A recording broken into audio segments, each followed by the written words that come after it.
Hey guys, welcome to an interesting video on Wild Rift. So we're back with an Ezreal supplementary guide, and it's not going to be an updated complete guide for this one. Basically because I don't actually think this is Ezreal's best loadout. So what do I mean by that? Well, we'll talk a little bit more about that later. Well, first up, we're going to cover what his items, runes, and spells are, starting off with the items. So first item you want to go for on Ezreal, you want to rush Gluttonous Greaves.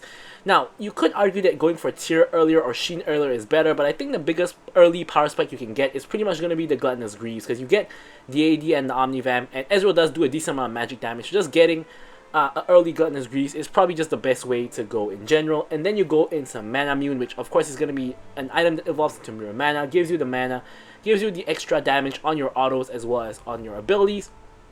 Also, you know, want to get the tier straight after you go for the Gluttonous Greaves so that you can start stacking it up.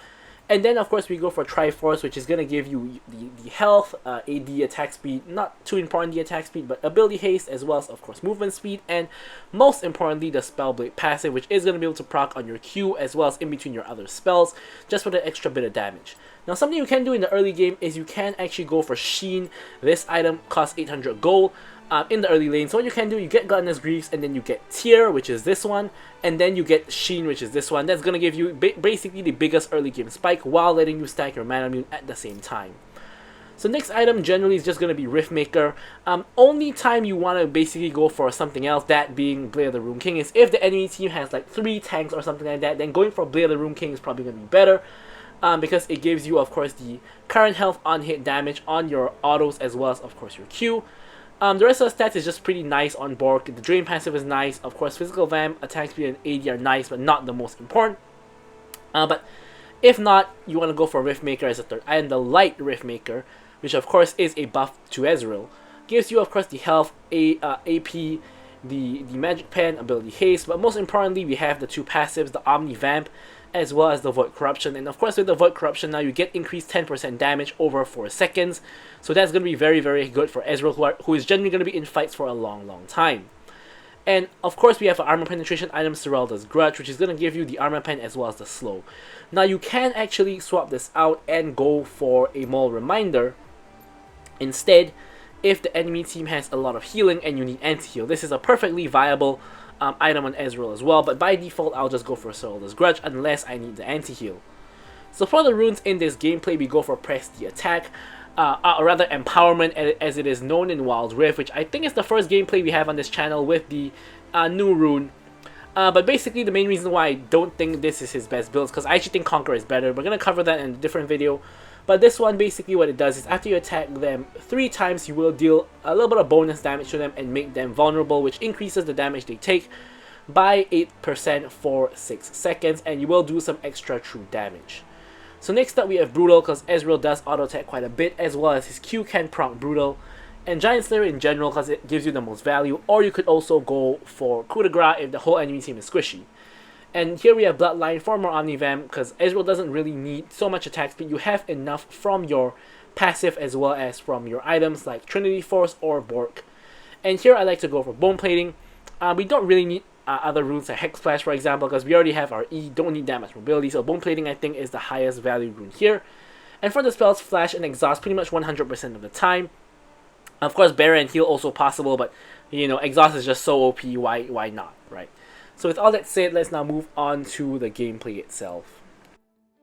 Alright, so now the gameplay, we're rocking our newly acquired Arcade Ezreal skin. Ezreal support doesn't really matter. Like, Ezreal is a very independent ADC. You can work well with Engage, you can work well with Enchanters, although some certain enchanters like Lulu, for example, is not that good simply due to the fact that Ezreal is not really a hyper carry, so he doesn't really benefit from a Lulu or a Yuumi, but you can still use Ezreal as, you know, to get through the laning phase, and, you know, of course, Lulu can buff someone else in the later part of the game. So here you can see we press the attack instantly onto Rakan. He's vulnerable, we flash forward, get in a couple of autos, and he is dead.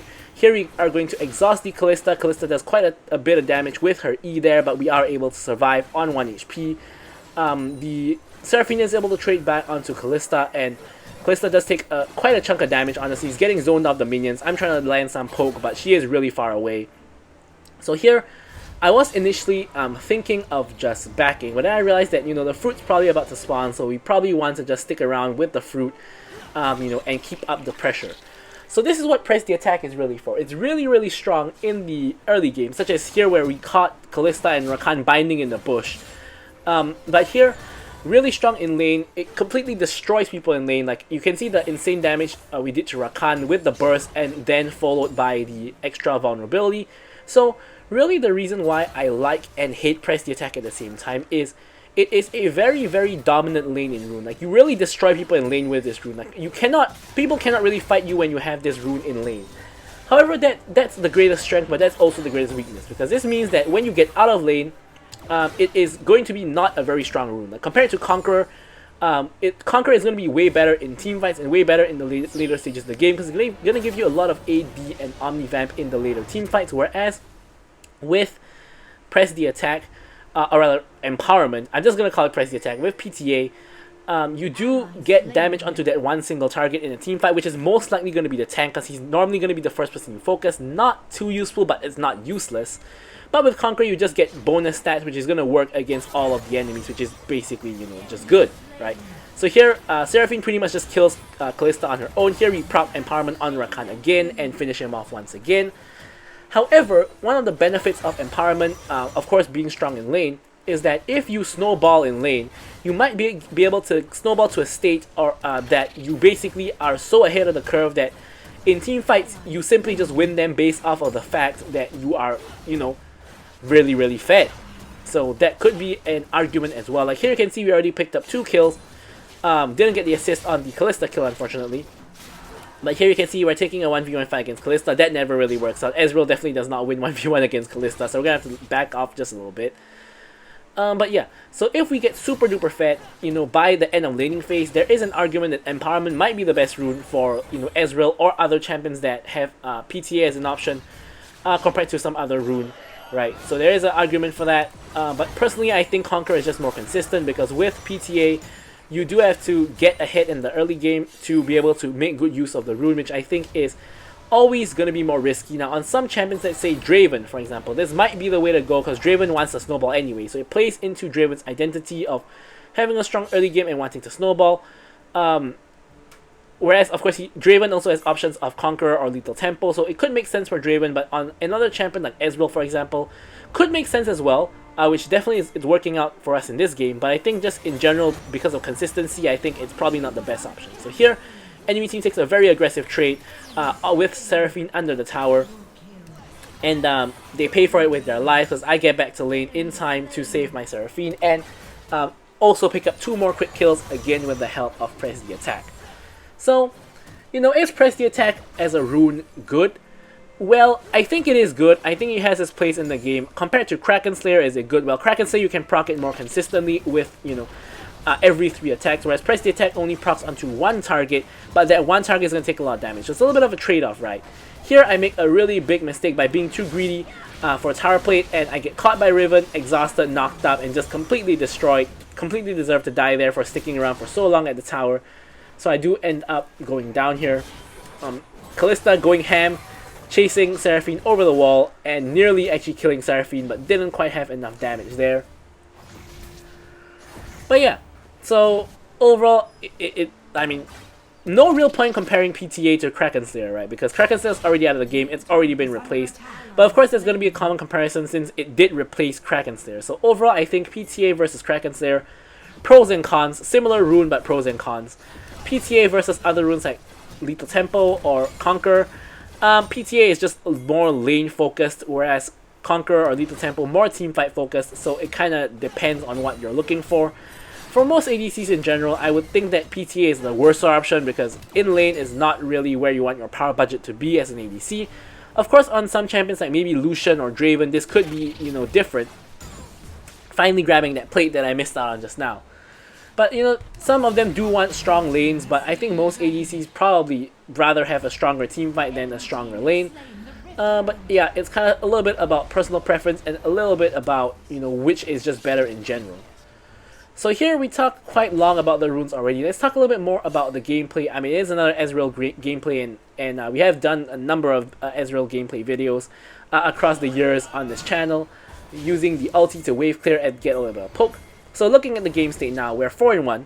Obviously very fed, very ahead of the curve in terms of gold, most gold in the game by about 1k, not 1k, 500 gold versus ASOL, but 1k versus almost everyone else.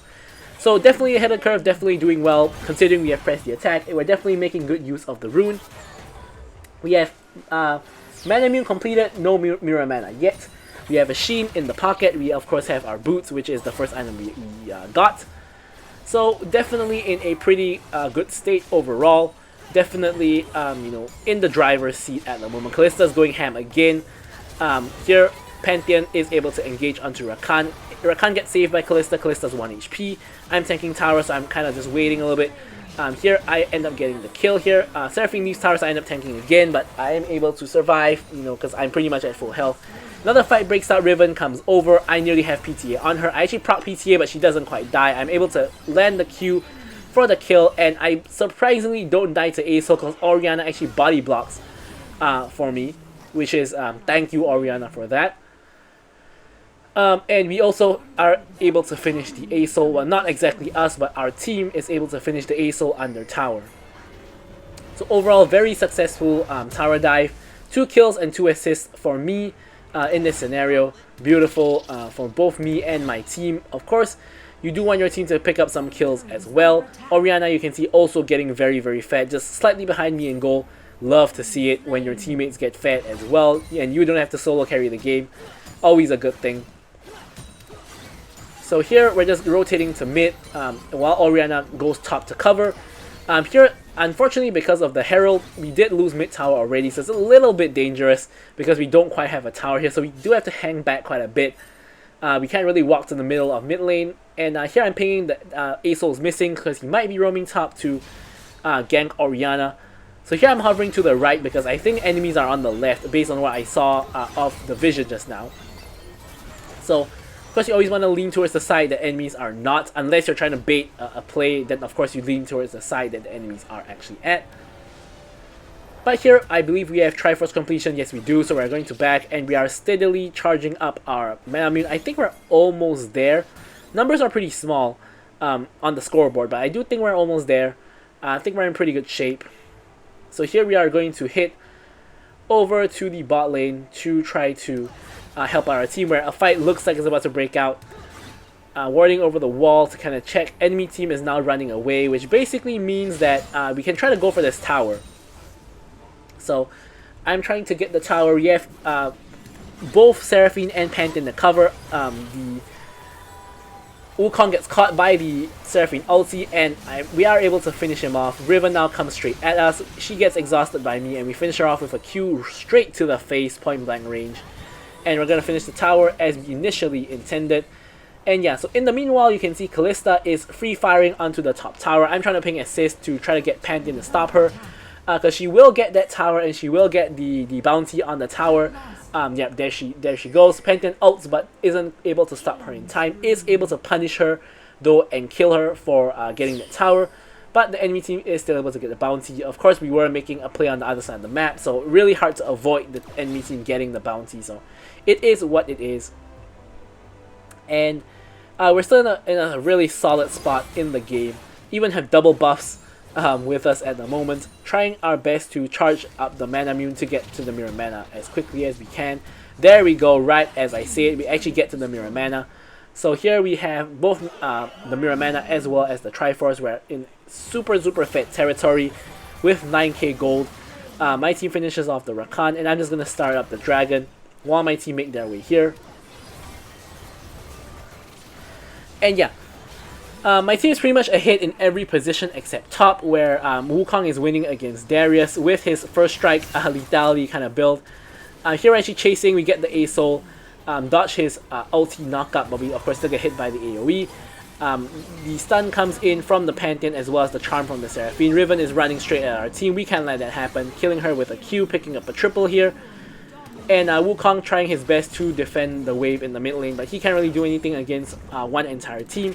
So he has to run for the hills as well and give up the tower. So we are going to pick up this tower here. And I'm also going to pick up this red buff that Pantheon has just gotten off of the enemy jungle.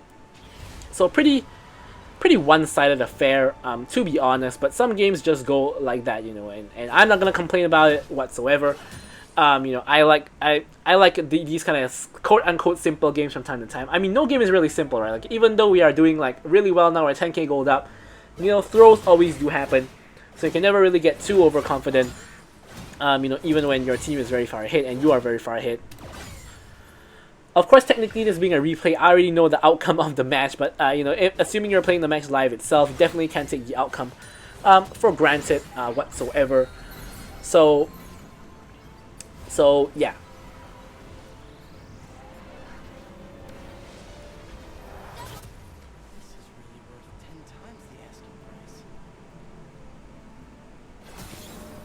Right, so here we just reset. We pick up our Rift Maker. First Rift Maker, a really, really strong item, especially after the light buff.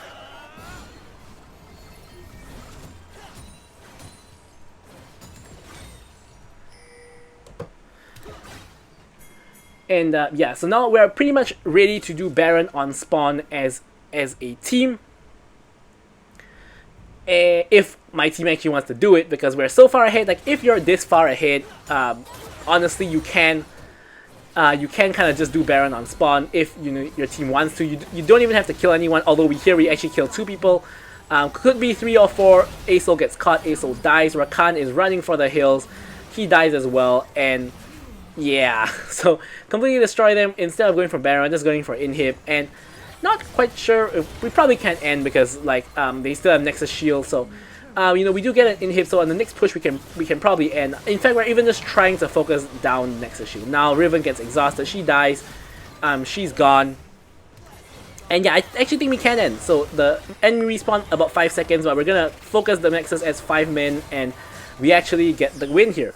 So thank you guys so much for watching the video. I'm gonna leave you guys with the stats as usual, and goodbye.